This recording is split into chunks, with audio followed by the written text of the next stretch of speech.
Welcome back in our class with Miss Titin.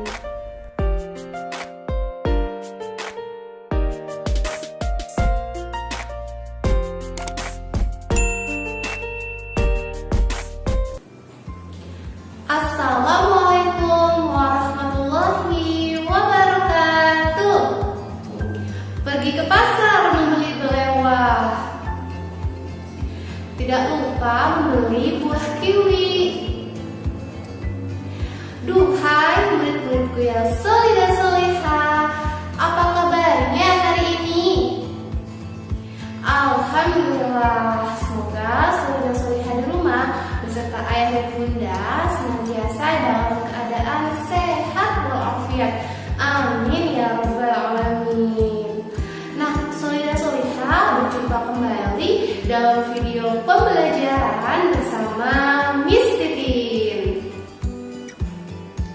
Baik, solih dan solehah, sebelum kita menyimak video pembelajaran hari ini, alangkah lebih baik kita mulai dengan membaca doa terlebih dahulu ya. Nah, doa sebelum belajar kali ini akan dipimpin oleh kakak Albitar. Bismillahirrahmanirrahim. Raditu billahi rabba wa bil islami dina wa bi muhammadin nabiyya wa rasula. Rabbi zidni ilman warzuqni fahman. Rabbi ghfirli wa liwalidayya warhamhuma kama rabbayani shaghira. Nah, solih dan solihah, kira-kira hari ini kita mau belajar apa ya? Ada yang tahu? Di sini ada banyak sekali hewan. Ada monyet, jerapah, gajah, singa, flamingo, kura-kura, ada juga bunga, ada juga manusia, kupu-kupu, dan burung. Nah, ayo siapa yang bisa tebak hari ini kita mau belajar apa ya? Iya, hebat sekali. Hari ini kita akan bersama-sama mencari tahu tentang makhluk hidup. Nah, solih dan solihah, sebelumnya Miss Titin mau tanya dulu nih, apa sih makhluk hidup itu? Iya, makhluk hidup adalah suatu organisme yang dapat mempertahankan hidupnya dari berbagai bentuk perubahan lingkungan dan dapat berkembang biak untuk melestarikan jenisnya. Kemudian makhluk hidup ini ada beberapa jenis solih-solihah. Ada manusia, kemudian ada hewan, kemudian ada tumbuhan. Nah, solih dan solihah tahu bahwa manusia merupakan makhluk hidup yang paling sempurna yang diciptakan oleh Allah Subhanahu wa Ta'ala. Alhamdulillah, kita wajib bersyukur ya, karena kita sudah diciptakan sebagai manusia, sebagai makhluk hidup yang paling sempurna.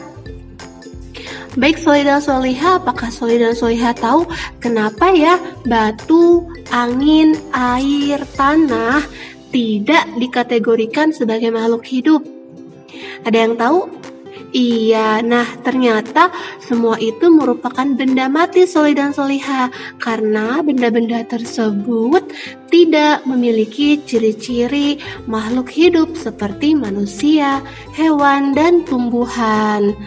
Baik, nah sekarang kita akan mencari tahu sama-sama nih, apa saja sih ciri-ciri makhluk hidup itu?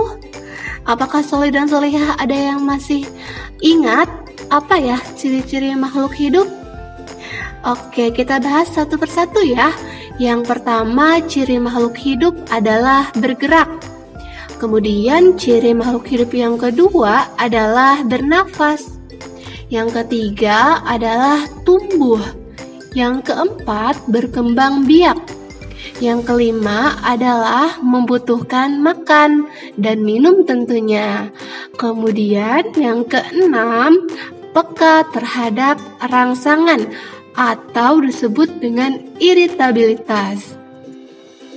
Yang ketujuh, mampu menyesuaikan diri terhadap lingkungan. Nah, sholih dan sholihah, sekarang sholih dan sholihah sudah mengetahui ya tentang ciri-ciri makhluk hidup itu ada apa saja. Tadi ada 7 ciri-ciri makhluk hidup.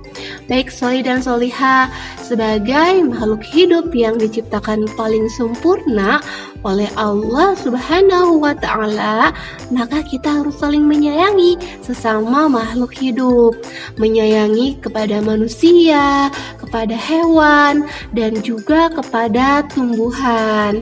Nah, sebagaimana yang sudah dituliskan dalam sebuah hadis, orang-orang penyayang pasti disayangi Allah.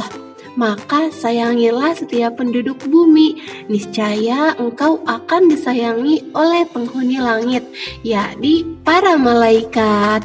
Hadis riwayat Abu Daud. Di sini siapa yang mau disayangi oleh malaikat? Masya Allah, tentunya semuanya mau ya disayangi oleh malaikat. Jadi kita harus saling menyayangi terhadap makhluk ciptaan Allah. Baik sholih dan sholihah, tadi ciri makhluk hidup yang pertama yaitu bergerak. Bagaimana sih cara makhluk hidup bergerak? Ya, cara makhluk hidup bergerak ini bermacam-macam ya sholih dan sholihah. Nah, contohnya manusia bergerak dengan cara berjalan menggunakan kedua kakinya. Lalu, cicak bergerak dengan cara merayap di dinding menggunakan kaki. Lalu, ikan bergerak dengan cara berenang menggunakan siripnya.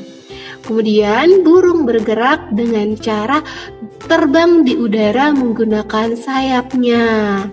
Nah, ciri yang kedua yaitu bernapas. Bagaimana ya makhluk hidup bernapas?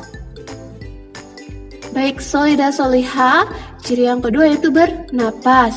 Nah, manusia dan hewan bernapas dengan menghirup udara yang mengandung oksigen dan mengeluarkan udara yang mengandung karbon dioksida. Sedangkan pada tumbuhan pernapasannya berbeda sholih dan sholihah. Kalau tumbuhan di siang hari menghirup udara yang mengandung karbon dioksida dan mengeluarkan udara yang mengandung oksigen. Sedangkan di malam hari tumbuhan menghirup udara yang mengandung oksigen dan mengeluarkan udara yang mengandung karbon dioksida. Oleh karena itu, jika di malam hari sholih dan sholihah tidak disarankan untuk duduk atau berada di dekat pepohonan karena pepohonan tersebut akan mengeluarkan karbon dioksida yang sangat berbahaya bagi kesehatan tubuh. Nah, kemudian alat pernapasan pada makhluk hidup yang lainnya. Nah, ini ada beberapa contoh makhluk hidup. Ya, manusia bernapas menggunakan paru-paru. Kemudian ikan bernapas menggunakan insang. Lalu tumbuhan bernapas menggunakan stomata atau disebut juga dengan mulut daun. Jadi alat pernapasan pada makhluk hidup itu berbeda-beda ya sholih dan sholihah. Nah, selanjutnya yaitu tumbuh. Nah, ciri makhluk hidup yang lainnya yang ketiga adalah tumbuh. Nah, di sini adalah contoh makhluk hidup yang pertumbuhan. Pertumbuhan ini artinya bertambahnya ukuran tinggi, badan, dan berat badan. Pertumbuhan manusia ini dipengaruhi oleh makanan dan minuman, juga kebiasaan berolahraga. Nah, oleh karena itu, menjaga pola makan dan berolahraga secara teratur merupakan cara yang baik untuk menjaga kesehatan. Nah, di sini ada contoh pertumbuhan makhluk hidup sholih dan sholihah. Masih ingat ya?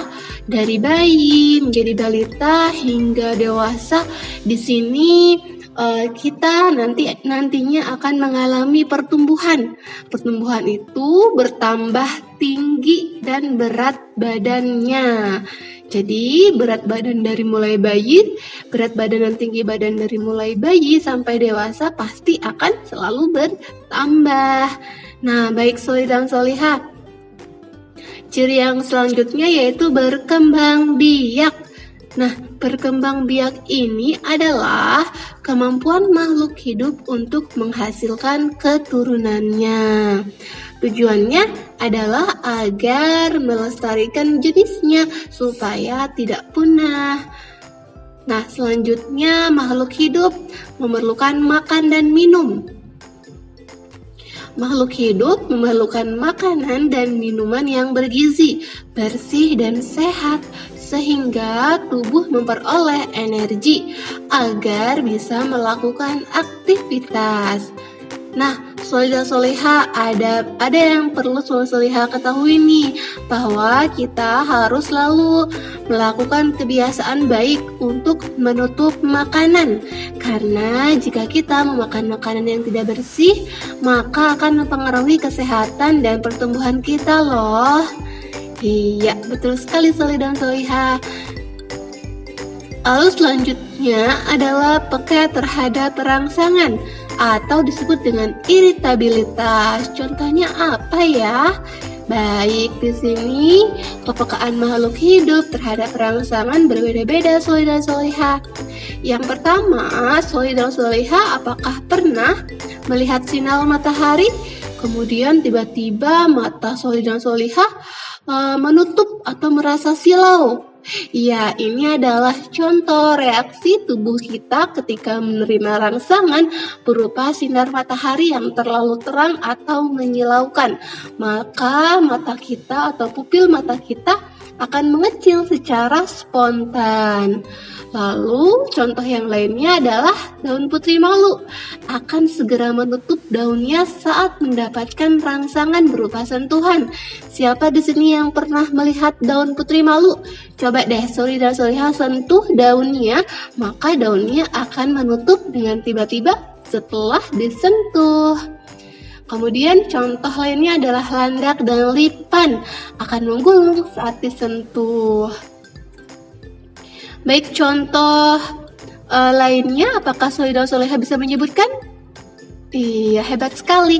Kemudian ciri makhluk hidup yang berikutnya adalah mampu menyesuaikan diri terhadap lingkungannya. Contohnya adalah bunglon mampu merubah warna tubuhnya sesuai dengan tempat yang dihinggapinya. Ini contohnya ya, solih dan solihah. Ketika bunglon hinggap di daun yang berwarna hijau, maka tubuhnya akan berubah menjadi warna hijau. Ketika bunglon hinggap di daun yang berwarna coklat, maka tubuhnya juga akan berubah menjadi coklat. Dan ketika bunglon hinggap di daun yang berwarna-warni, maka tubuhnya juga akan berubah menjadi warna-warni. Nah, tujuan bunglon merubah tubuhnya sesuai dengan tempat yang dihinggapinya adalah agar ia mampu bertahan hidup. Nah, baik solih dan solihah, alhamdulillah tadi kita sudah menyimak tentang ciri-ciri makhluk hidup. Nah, sekarang saatnya kita berlatih. Silahkan solih dan solihah baca teks lagu seperti pada gambar di atas di halaman 4. Lalu selesaikan pertanyaannya pada halaman 5. Cukup selesaikan nomor 1 sampai nomor 4 saja ya. Silahkan solih dan solihah selesaikan tugasnya dengan baik dan tepat waktu. Lalu dokumentasikan dalam bentuk foto. Kemudian kirimkan tugasnya ke Google Classroom masing-masing. Alhamdulillah, solih dan solihah, kita tutup dengan membaca doa setelah belajar. Doa setelah belajar kali ini akan dipimpin oleh Kakak Al-Maghfirah Kaila. Doa sesudah belajar. Bismillahirrahmanirrahim. Subhanakallahumma wa bihamdika asyhadu an la ilaha illa anta astaghfiruka wa atubu ilaik. Amin. Terima kasih Soli dan Soliha sudah menyimak videonya dengan sangat hebat. Miss Titin pamit. Wassalamualaikum warahmatullahi wabarakatuh. See you, bye-bye.